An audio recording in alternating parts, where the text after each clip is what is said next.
నమస్తే మేడం, ముందుగా congratulations. Telugu Desam party అధికార పార్టీలోకి వచ్చింది, మరి ఎలా అనిపిస్తుంది? అలాగే మహానాడు కార్యక్రమం నిర్వహించడం ఇక్కడ, దాంట్లో మీరు పార్టిసిపేట్ చేయడం మీకు ఎలా అనిపిస్తుంది? చాలా ఆనందంగా ఉంది. 10 సంవత్సరాల తర్వాత మళ్ళీ తెలుగుదేశం పార్టీకి మరి ప్రజలంతా కలిపి అఖండ విజయాన్ని చేకూర్చడం జరిగింది. మరి ముందు ముందు చాలా బాధ్యతలు కూడా ఉన్నాయి.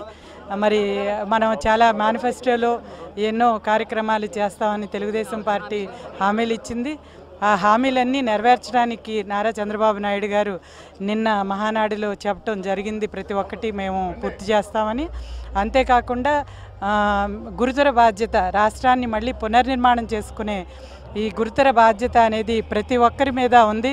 ఎంత ఉత్సాహంగా, ఎంత నమ్మకంతో, ఎంత సమర్థవంతమైన నాయకత్వాన్ని వారు కోరుకున్నారో ఈరోజు అదే నాయకత్వంలో మళ్ళీ ప్రజలంతా వారి చేయూతను అందించి మళ్ళీ రాష్ట్రాన్ని గాడిలో పెట్టి మనం కోల్పోయిన ప్రతి ఒక్కటి, మరి విశ్వవిద్యాలయాలు కానీ అదేవిధంగా మన రాజధానిని, చక్కటి రాజధాని నిర్మించుకుని మళ్ళీ మనం ప్రపంచ దేశాల్లోనే ఒక అత్యుత్తమమైన రాష్ట్రంగా మనందరం గుర్తింపు పొందాలని, దానికి ప్రతి ఒక్కరి చేయూతనివ్వాలని మరి ఈ విజయాన్ని అందించిన కార్యకర్తలకు, ప్రజలందరికీ కూడా నా కృతజ్ఞతలు తెలియజేస్తున్నాను.